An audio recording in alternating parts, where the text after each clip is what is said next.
Okay, students, let's see this question. The question is given: three equal masses of 3 kg are connected by two massless strings of cross-section area 0.005 centimeter square, and Young modulus is 2 into 10 to the power 11 Newton per meter square each. The longitudinal strain in the wire is.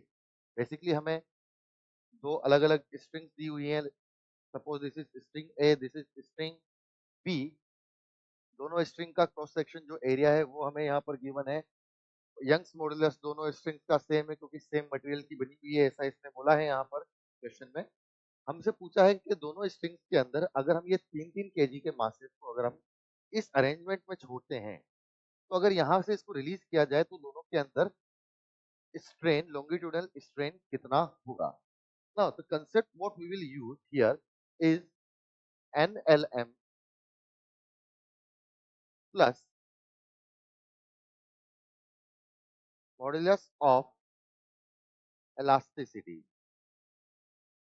चलिए अगर हम लोग simply यहाँ पर बात करते हैं तो हमें ये चीज समझ में आती है कि जो सेटअप है हमारा वो सेटअप कुछ इस टाइप का हमें दिया हुआ है. यहाँ पर एक पुली है. This is one block, this is another block and this is the third block. All the blocks are connected with a string.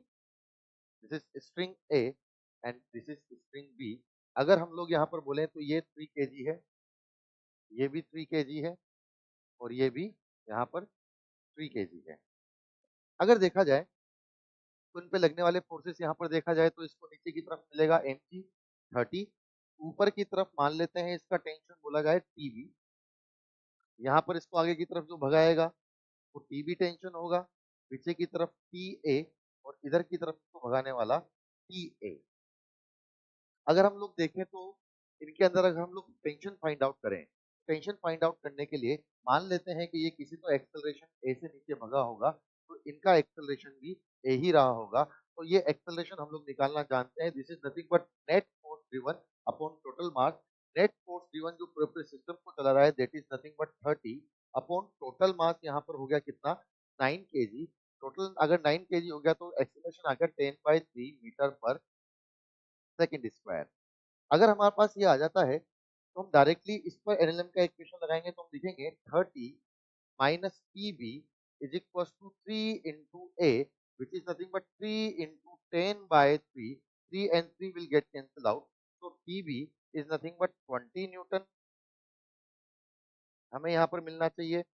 साथ ही साथ अगर हमारे पास टीबी का वैल्यू हमारे पास यहाँ पर आ गया है और अगर ये पूरा पूरा सिस्टम 10/3 मीटर पर सेकंड स्क्वायर के एक्सेलरेशन चल रहा है तो हम अगर इस पे लगाएं तो इसको आगे खींचने वाला ओनली एक ही फोर्स लग रहा है. तो हम लिखेंगे TA is equal to 3 into acceleration A which is nothing but 3 into 10/3. 3 will get cancelled out.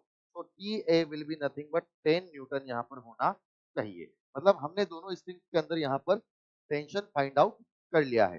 अब क्योंकि दोनों स्ट्रिंग्स के पास के अंदर हमारे पास टेंशन फाइंड आउट हो चुका है तो हम लोग आगे बात कर सकते हैं. हमसे यहाँ पर जो पूछा गया है वो पूछा गया है find the longitudinal strain in the wire. Now हम लोग जानते हैं that Young's modulus is nothing but stress over strain. हमसे पूछा है लॉन्गिट्यूडनल स्ट्रेन कितना होगा. यहाँ पर हमसे यहाँ पर पूछा है लॉन्गिट्यूडनल स्ट्रेन दोनों वायर्स के अंदर कितना होगा. तो हम डायरेक्टली बोल सकते हैं strain is nothing but stress upon Y. हम लोग डायरेक्ट बोल सकते हैं strain is nothing but stress upon Y. अगर हम लोग फर्स्ट वाले वायर के लिए चर्चा करें यहाँ पर let's discuss for the first wire और फॉर द ए वायर. तो ए वायर के अंदर जो स्ट्रेस होगा वो लिखा जाएगा टी ए अपॉन एरिया, उसका cross section area A into Y. Similarly अगर बी वायर के लिए बात करें तो बी वायर का जो स्ट्रेन है वो लिखा जाना चाहिए बी वायर का stress which is nothing but T B upon A into Y. A और वाई दोनों के अंदर यहाँ पर सेम सेम है, दोनों का क्रॉस सेक्शन एरिया सेम है, दोनों का यंग्स मॉडुलस सेम है, पर दोनों की टेंशन यहाँ पर अलग-अलग है।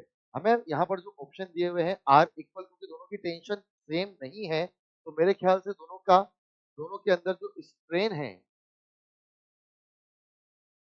In A and strain in B are not equal, क्योंकि T A and T B are not equal, तो वो स्ट्रेन इक्वल नहीं होगी। Can not be different, must be different में, और may not be different. It must be different, क्योंकि दोनों का टेंशन यहाँ पर अलग अलग है, तो हमें दिखता है कि दोनों के अंदर टेंशन अलग अलग होने की वजह से दोनों का स्ट्रेन भी अलग अलग होगा। मतलब ऑप्शन नंबर सी यहाँ पर हमारा करेक्ट आंसर होना चाहिए।